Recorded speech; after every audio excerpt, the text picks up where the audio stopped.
Okay, this is lesson 1.4, and we are going to be looking at continuity and one-sided limits. In the past, when you have discussed continuity in past math classes, when you're looking at a graph, what you're looking for is a continuous smooth curve. So something that might look like that. Okay.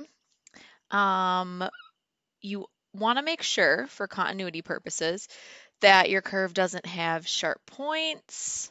You don't want it to have any holes. You don't want it to jump from one point to the next, and no jumps across vertical asymptotes either. That would not be considered continuous. Something like that, maybe. Okay. So continuity, we're looking at the blue curve, that's continuous. Red curve here is not continuous. We have holes, we have sharp points, we have jumps across asymptotes and between points. In calculus, we look at this using limits. So a function to be continuous at a certain x value, we're going to call it c, if these three conditions are met. F of c is defined, so when we plug c into the function, it's defined. The limit as x approaches c of that function exists, and the limit of f of x as x approaches c equals f of c. So once we've established these first two, we also have to establish that those two are the same, that the first two conditions are the same. All right, so using this definition that we just went through, are these graphs continuous? If not, which conditions are not met? Well, if you look at all of these, we have a hole here. We're looking at intervals from A to B. On this interval, we have a hole, we have a jump, and here we have a gap. A gap here, and then like a gap here too. So what we're looking at here is no, this is not continuous. And we're looking at, okay, why not? Why are these not continuous? Well, if we look at the first one, we have what's called a hole. And what that tells us is at that point C, that point is not defined. So our first condition is not met. F of C is not defined. All right, in our next one, we have a gap here. So if we're looking at this in terms of limits, if we're coming at this point from the left, we go to this y value. If we're coming to this point from the right, it equals this y value. So what that means is our second condition is not met. The limit of f of x as x approaches c does not exist. And then in our third one, if you look, well, f of c equals this y value here. This is the point c, f of c. So it's defined, it's a closed point. But then if you look at the graph, that's how we find our limit.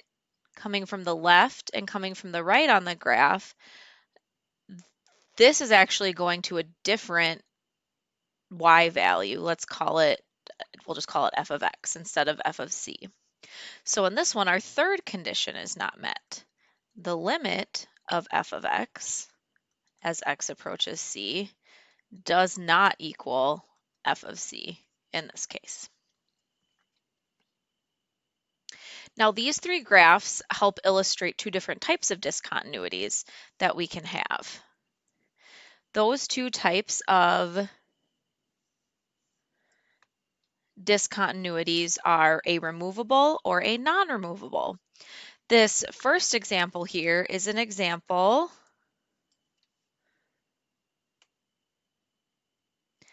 of what we call a removable. So any hole you have is going to be removable. And something that might help you think of that is, we know a hole is if we have a function like this, where the factor cancels out, you can cancel it out. You can literally remove that whole if you just rewrite the function. This example right here, a gap like this kind of a gap is considered non-removable.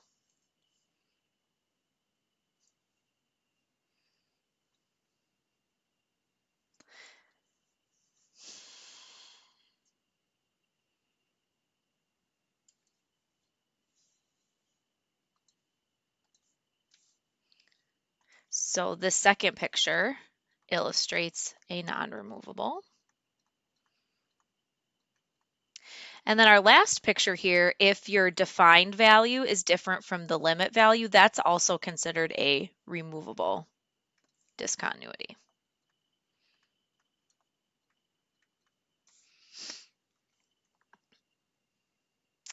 All right, so how do we actually remove these removable discontinuities?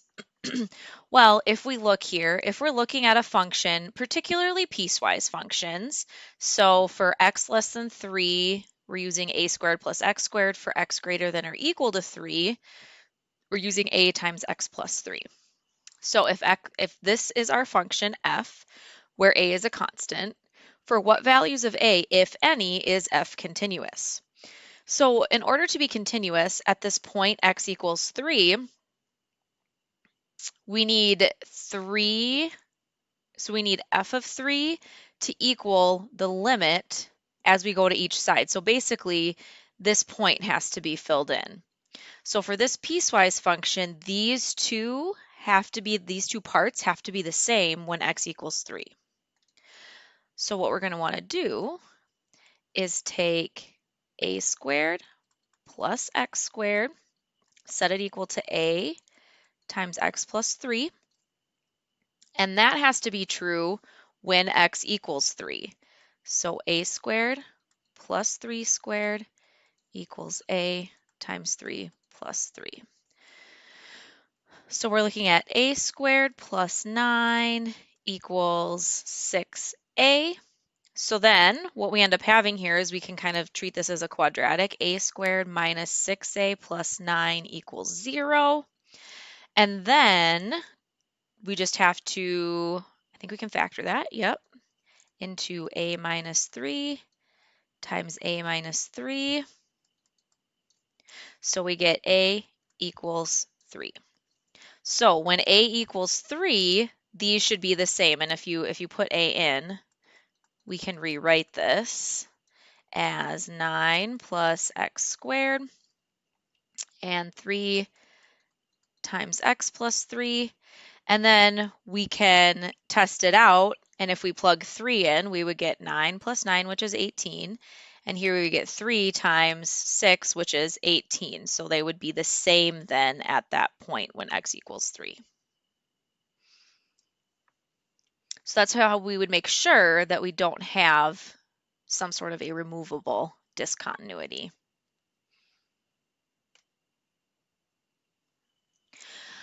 All right, so I've kind of hinted at this when we were looking at removable versus non-removable and looking at left and right-handed limits. And we've already looked at, coming from the left-hand side, coming from the right-hand side. I'm just going to go over the notation of it really quick. Limits from the right, to indicate that you just want to look at that one side of that limit, you put a little plus as a power here. So limit of f of x as x approaches c from the right. That little plus up there means from the right. And then from the left, you just have a little minus symbol. So you're following, if you're coming from the right, you're following that graph in from the right side. So you're going to follow that line to the certain x value you want. And then from the left, you're going to come in from the left-hand side. These one-sided limits can help us analyze behaviors of piecewise or step functions. One very common one is the greatest integer function. F of x equals bracket x, also called the round down, because what you end up doing is no matter what number you're given, you always round it down to the integer below it.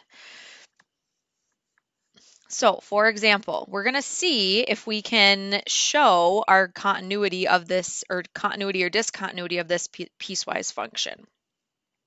So f of 2. So if we go to 2 here, and we see what the value is, you might look at this and think, well, wait, is it 1 or is it 2? Is f of 2 1 or 2? You're looking for the closed dot. So f of 2 is 2. Okay, so yes, it is defined. So our first condition is met for continuity. And then the limit as x approaches 2, well, if we look at that, we're going to have to look from the left and from the right. In order for a limit to be defined, the left side and the right side have to be approaching the same value, which we've already kind of looked at and analyzed a little bit. So if we're coming towards the x value of 2, we're coming from the left, we're coming from the right, so that's our x values. And then we want to look at the graph here. From the left, it looks like it's going towards a value of 1. So limit of our function as x approaches 2 from the left is 1. All right, then coming from the right, though, our graph is up here, and it looks like we are approaching the value 2. So limit of f of x as x approaches 2 from the right is 2. So from the left, it's equal to 1. From the right, it's equal to 2. Those are not the same. So the limit as x approaches to f of x does not exist. So the question is f of x continuous at x equals 2? Well, f of 2 is 2. Okay, it's defined. Condition 1 is met. But the limit as we approach that x value of 2 does not exist because the left hand and the right hand limit are different. So no, because left hand and right hand limits are different.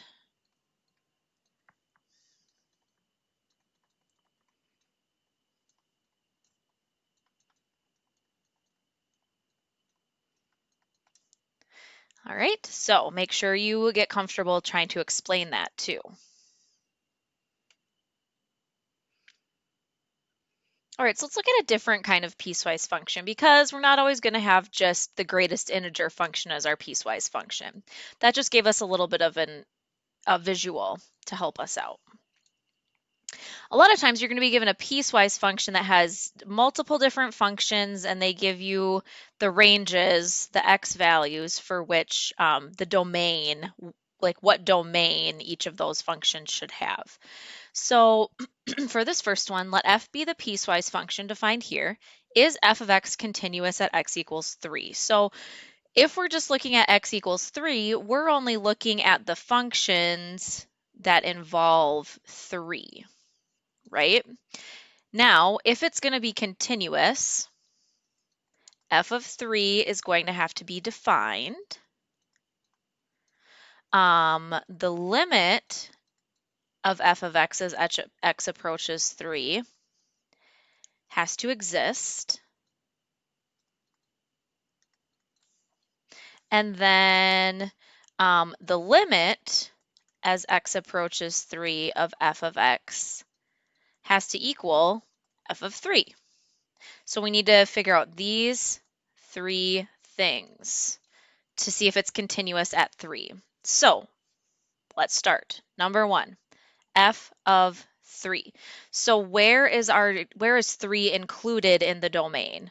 Right here, right? Let me highlight that. So x equals 3 right here. And it's equal to 4 when x equals 3. Okay, easy enough. F of 3 equals 4. Perfect. All right, second, the limit as x approaches 3 of this function, does it exist? So from the left and from the right, is it the same? So let's look at the left-hand side of 3. So anything less than 3. So we are going to be looking at less than 3 right in here in that range, right? Because this is 1 to 3 includes numbers less than 3. So here from the left, we are approaching what the value of 3 would be if we use this function. So we're approaching negative 4 times 3 plus 9, which is negative 3. All right, and then if we look from the right of our function, We're looking at x values greater than 3, so we're looking right here at x minus 6. So if we put 3 into that part of our function, we get 3 minus 3, which is 0. So from the left is 3, from the right is 0. So the limit as x approaches 3 of our function does not exist.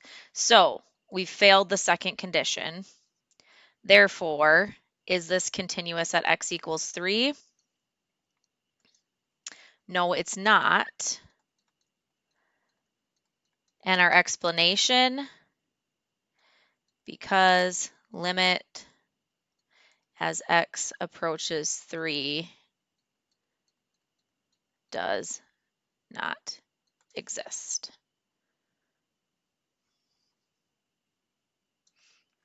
All right. And once one of these first two steps fail, the third one isn't going to be possible no matter what. If those first two steps end up working out, those first two conditions are met, you just have to make sure that they're the same thing then.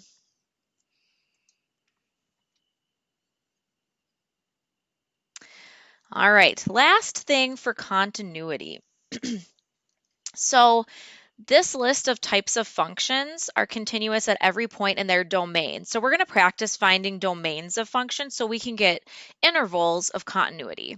So polynomials, rational functions, radical functions, trig functions, if you can figure out their domain, you can figure out intervals of continuity. So this first one, f of x equals x plus sine x, we just need to figure out the domain of x plus sine x, and then we can figure out where it's continuous. Now, in order to do a function like this, where it's like two functions combined, you just find the domain of both parts. And then you have to kind of combine those domains together. So the domain of x is going to be, well, it's just a straight line, so all real numbers, so negative infinity to infinity. There's nothing that x can't equal. It's not like a rational function or a tangent, that type of trig function. Sine of x, well, remember that's just a periodic function that's like a wave type curve, so the domain of that is also all real numbers, negative infinity to infinity. So this function is continuous on negative infinity to infinity.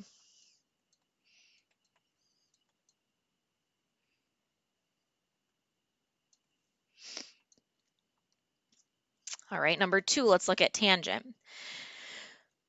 Tangent, if you remember from pre-calc, we did a lot with tangent. Tangent is going to have vertical asymptotes. If you remember, it's undefined since tangent is sine over cosine. It's going to be undefined whenever cosine is 0. Cosine is 0 at pi over 2. And then where else? Pi over 2, 3 pi over 2, 5 pi over 2, so pi over 2 every pi k. So x cannot equal pi over 2 plus or minus pi k, but it is continuous in between those intervals. You get a smooth, connected curve. So between those intervals, it is continuous. So this function, tangent, is continuous everywhere except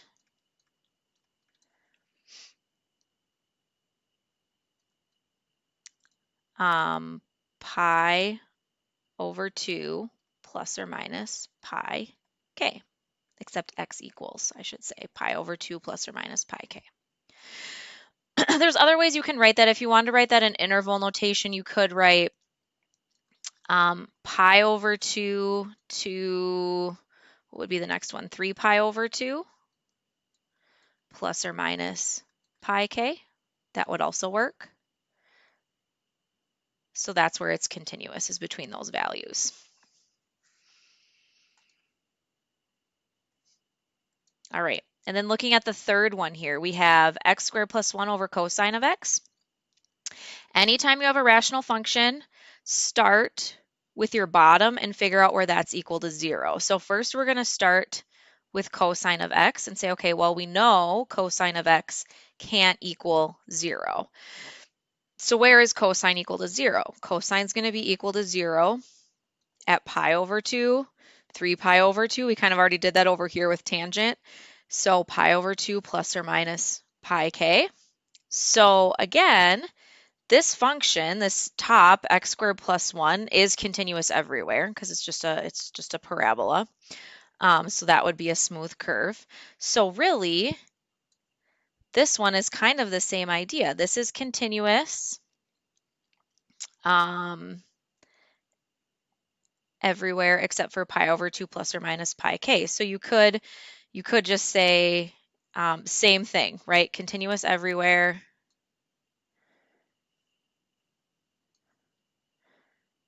There we go. Yep, continuous everywhere except x cannot equal pi over 2 plus or minus pi k.